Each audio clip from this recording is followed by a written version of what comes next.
सरकता हमको थर थर थर थर थर थर। मैं इटली में नहीं रहता, मैं रहता हूँ उत्तराखंड के सुदूर पहाड़ों में। यहाँ खेतों से बेला चाओ बेला चाओ बेला चाओ की आवाज नहीं आती, यहाँ तो आवाज आती है बचाओ बचाओ हमें बचाओ।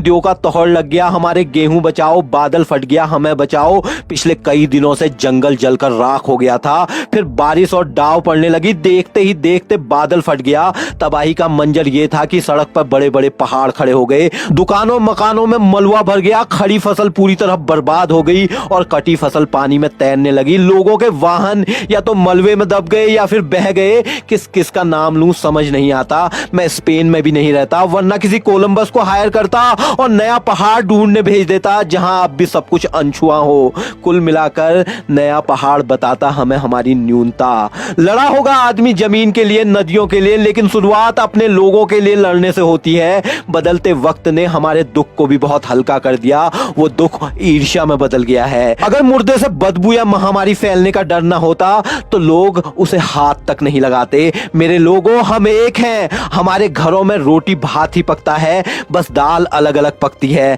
पहले दाल भी एक ही पका करती थी, एक ही भोग लगता था हमारे देवताओं को।